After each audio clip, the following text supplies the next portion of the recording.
こんな思いしてまで本当にオーストラリアにいたいのかなって、その時は本当に辛かったし、いつクビになるんだろうと、ただ日本に帰るしかないんだ。皆さんこんにちは、さおりです。今回はね、画角も変えて、いつもと違った形で動画を撮りたいなっていうふうに思うんですけれども、私は、IT 企業ですね、オーストラリアの IT 企業で働き始めてもうすぐ3年が経つんですね。その中でやっぱり海外就職って聞くとすごい華やかなイメージを持ってくださる方がいたりとか、海外移住いいなっていう風にね言ってくれる方多いんですけれども、心が折れそうになった瞬間、辛かったことがね本当にたくさんあるんですね。で、私のチャンネルでは主に海外就職の、役立つ情報であったりとか、シドニーでのね、日常生活を発信しているんですけれども、できるだけポジティブな内容であったりとか、皆さんのモチベーションになるようなね動画を作りたいなっていうふうに思ってるんですけど、今回はねもう辛かった瞬間とか、心が折れそうになった瞬間をもう正直に包み隠さずね本音で話していこうと思います。なので、海外就職興味がある方、特にねこの動画最後までご覧ください。早速ね、一つ目なんですけれども、仕事での失敗談ですね。これはもう本当に、小さいのを入れるとたくさんあるんですけれども、最初にやらかした話で言うと、最初私は、サポートエンジニアとしてのポジションで入ったんですね。で、具体的にどういうことしてるかっていうと、ソフトウェアの会社なんですけど、それが、お客さんに導入された後に、使用していく中で出てくる問題だったりとか、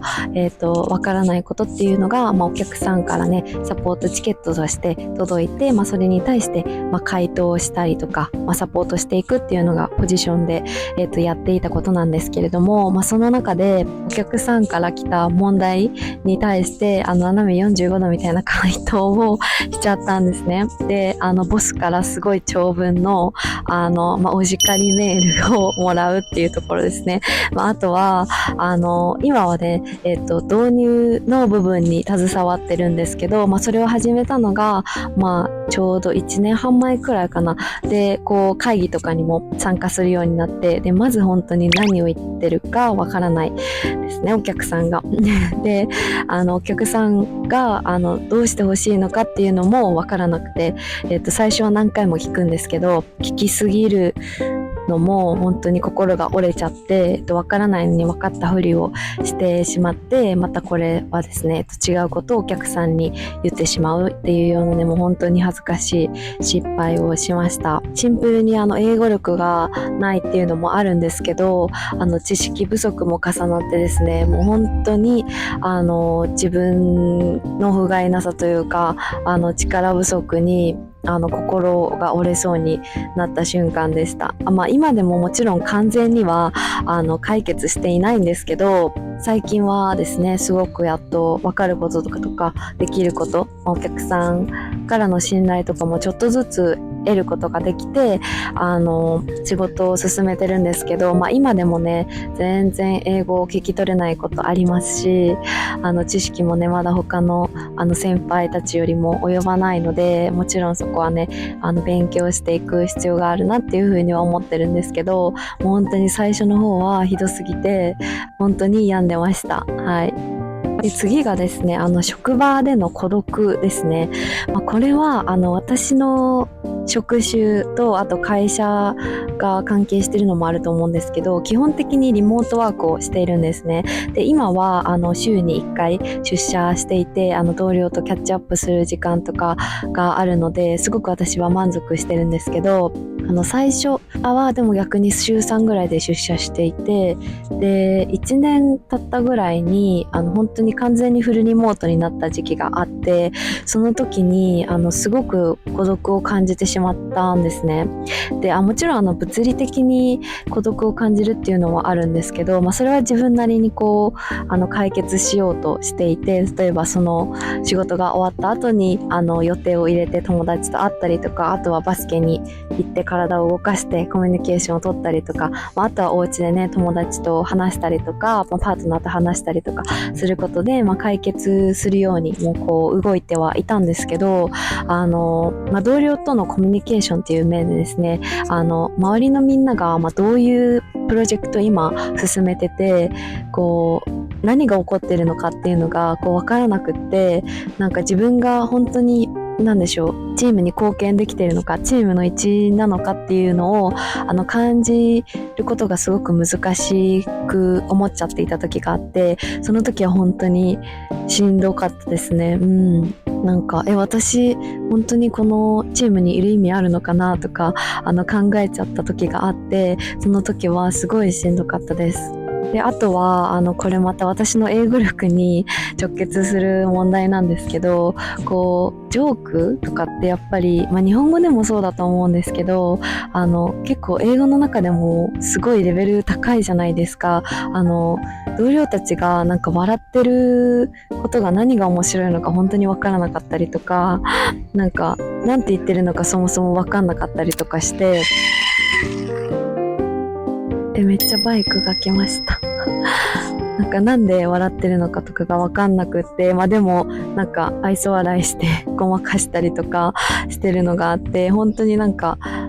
すごくそれで勝手にですね孤独を感じてました。仲間外れにされてるとかじゃなくって、本当に何を話してるかわからないから、すごくそれで寂しくなったりとかしてましたね。でも、そういうのを友達に話したりとか、パートナーに話したりして、そこは解消していってましたね。あとですね、日本に本気で帰りたいなっていうふうに思ったのが2回あってですね、1回目がですね、シェアハウスでひどい目にあった時なんですけど、これは別の動画ですごく詳しく話しているので、ちょっとそっちをね、見てほしいんですけれども、その時は本当に、こんな思いしてまで、本当にオーストラリアにいたいのかなっていうのをすごく考えて、すごく自分が力不足というかこの社会ですごい弱い立場にいるんだなっていうのを突きつけられたようなね経験がありまして、その時は本当に辛かったし帰ろうっていう風にねちょっと思っていました。で2回目がですねおじいちゃんが、亡くなってしまった時がありまして、でその時にすごく経験としてその家族と離れて住んでいるっていうことの現実を突きつけられたなっていうふうに思っていて、やっぱり何かあった時にすぐ駆けつけられないとかっていうのがやっぱりあるので、そこが海外に住んでいると、しんどいところの一つかなっていうふうに思いましたね。でも本当に幸いなことにおじいちゃんが亡くなっちゃった時は上司にね話して、でそしたら、帰っていいよっていうところで、あと気持ちが落ち着くまでもう家族とゆっくり過ごしてきてねっていう風に言ってもらえて、もう本当に感謝なんですけども、あとその後もプラント観葉植物を会社のねチームから送ってもらって、沙織は家族と離れて過ごしてるから、会社がね家族みたいな風に思ってくれたらいいなみたいなメッセージカードと一緒に送ってくれたんですね。で本当にその時すごくこの会社で働いててよかったなって思って、チームのみんなにも感謝しましたし、すごくね恵まれてるなっていう風に思いました。そうやっぱり海外に住んでたりとか知らない土地でね働くっていうのはやっぱりしんどいこともあるんですけれども、やっぱりそういう周りとか人間的な部分でね救われることもたくさんあるんだなっていう風に学びました。本当にそこはね感謝しております。ざっとそんな感じで日本に帰りたいなと思っちゃった時があったんですけど、今はやっぱりねオーストラリアに長くいたいなっていう風に思ってます。で、海外にやっぱりいるっていうのは市民権とか永住権を持っていない限りはビザの問題がつきまとうんですね。でちょっとビザの話に移りたいんですけど、私は最初ワーホリで来ているっていうお話をしたと思うんですけど、で最初1年目はワーホリでいて、で今の会社もパートタイムで契約して雇ってもらっていたんですね。でずっと正社員にはなりたいっていうのは会社には伝えていたし、ビザも切れてしまった場合はサポートをしてほしいとは断言はしてないんですけど、どうなるかみたいなところはずっと気にしていて、であともしワーホリご存知の方だったらわかるかと思うんですけど、ワーホリのビザって同じ雇用主の下で6ヶ月間こうやって働くことができないんですね。で私もそれを気にしていて、でその6ヶ月になるちょっと前ぐらいのタイミングでボスに話してて、ビザが制限が来ちゃう、どうしようっていう話とか、このビザの話もね別の動画で詳しく話してるんですけど、そういうのがあって、どうなるかわからないタイミングがあったんですね。でその時は本当にすごく不安で、いつクビになるんだろうとか、このまま正社員にもなれずスポンサーももらえなかったらどうしよう、もうただ日本に帰るしかないんだって夜はぐっすり寝れるぐらいにはすごい不安だったんですけど、それがビザではすごくビザの面でねすごく不安だったところですね。なんですけど、その時どうやって乗り越えたかっていうところはやっぱり、自分がこうしたいっていうのは、会社にねやっぱりしっかり伝えるのと、それを言えるだけのやっぱ成果とか、相手に必要としてもらえるには自分は何ができるのかっていうのを考えた上で動こうっていう風にしていたことですね。でそれでも無理だったらやっぱりご縁がなかったっていうことなので、私は常にですねプラン B っていうのを考えるようにしていました。それこそオーストラリアでじゃあこの会社クビになっちゃったら、もちろん他の会社にアプライするとかもあるんですけど、それをした上でももし無理だったら私は違う国に行こう、もう一回チャレンジしようっていう風に思っていて、で、その時すごく私的に保険になったなって今思うのは、私は海外就職のサポートとか、あとレジュメとか面接の準備のコンサルをしてくれるコミュニティに入ってるんですけど、興味ある方は概要欄に貼っておくんですけど、そこに入っていて、オーストラリアに来る前にですね、で就活の時とかもいろいろお世話になったんですけど、そこのコミュニティが正直ベースで言うとオーストラリアの就職には特化してないんですね。なんなら私が一番最初の多分正社員の仕事をゲットした人で、そのコミュニティの中ではなんですけど、アジアですね、シンガポールとかAPAC の中ではすごいいろんな企業がある国だと思うんですけど、あとは他の東南アジアですね、あとヨーロッパとかの就職を成功されてる方とかがいて、そういう道もあるし、そっちなら挑戦またできそうだなっていうのが、あったので、そこは結構安心材料にはなったかなっていうふうに思います。この動画を見てくれてる方って多分海外就職を目指している方が多くて、でワーホリとかで挑戦してダメだったらどうしようってすごい思うと思うんですよ。私も怖かったんですね。なんですけど最悪の場合を考えて、そうだったらこれなら自分納得できそうだなとかっていう選択肢を持ってから行くっていうのはすごく私的におすすめだなっていうふうに思います。ちょっと今ざっと自分の辛かったこととか不安だったことっていうのを話したんですけど、そんな中でもなんで続けてこれたのか、あとこれからも続けていきたいなって思うのかっていうところなんですけど、それはやっぱりずっと海外で働いてみたいなっていうふうに思い描いてた、夢の一つだったからっていうのが大きいですね。でそれを今させてもらえてる環境にすごく感謝していますし、あとは最初はですね、本当にさっきも話した通り、英語も全然できなくて、今もね全然あれなんですけど、でもついこの前ボスに沙織の英語がすごく上手になったっていう風に言ってもらえて、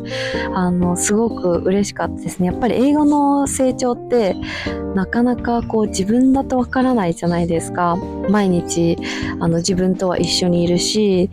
でもそこをボスに褒めてもらえたのはすごい嬉しかったですね。ね。そういう小さな、日々の成長っていうのがやっぱり喜びとか、やりがいにつながっているっていうところがやっぱ大きくって、でも最初はですね、本当にわからなくて愛想笑いしてたりとか、お客さんに聞かれたことに対してトンチンカンな返事をしたりとか、ボスからねお叱りを受けたりとかしてたんですけど、それでも今は3年もうちょっとで経つぐらい、2年と9ヶ月なんですけど、そんな私がね本当に少しずつベイビーステップで、今はね複数の案件を持たせてもらえて、今は最初に話したサポートエンジニアのポジションじゃなくってどっちかっていうと、導入エンジニア、導入コンサルタント、インプリメンテーションをメインでやるポジションの業務内容をしてるんですけど、そっちはプロジェクトベースで動いていて、複数のね案件を任せてもらえて、その中の一つはすごく、結構大きめで、あとなんやかんやで2年ぐらいやってたんですけど、もう少しでその案件もクローズになりそうっていうところでね、すごく達成感を感じてるとこなんですけど、そういう、ね、小さなところから始めて、少しずつ成長できている自分っていうのを、見ることができて、そこはやっぱりすごくやりがいとかモチベーションになっています。あとは新しい案件が始まったりとか、あとは日本マーケットを開拓するプロジェクトもあるんですけど、そっちは技術じゃなくって、ビジネスとか営業寄りのお仕事なんですけど、そういうところも挑戦させてもらえたりとか学ばせてもらえて、すごくね感謝しています。で、本当に今も全然完璧じゃないしできないことだらけなんですけど、こんな私でもね海外で少しずつキャリアを作っていけてるなっていう風に実感できるので、しんどいこともひっくるめて本当にここに来てよかったなっていう風に思っています。で、海外就職を目指している方もう完璧じゃなくてもいいんです。最初から完璧な人なんて本当にいないと思うし、その決意する瞬間もねすごく勇気がいると思うんですけど、それでもやっぱり一歩踏み出したら見える景色がねあると思うので、皆さんもねぜひ一緒に私と一緒に頑張ってくれたらいいなっていうふうに思います。はい、そんな感じで、今日はね、こんな感じで動画を撮ってみたんですけれども、いかがでしたでしょうか。最後まで見てくれて皆さん本当にありがとうございます。いつもコメントもいいねもね、本当にありがとうございます。動画のリクエストもありましたら、ぜひコメントで教えていただけましたら、次のね、動画作成のアイデアになるので、すごく助かります。あと個別で電話相談もやっているので、何かね相談がある方はぜひインスタグラムの方から、DM をしていただけると嬉しいです。じゃあ本日も最後まで見ていただきましてありがとうございます。じゃあ次の動画でお会いしましょう。バイバイ。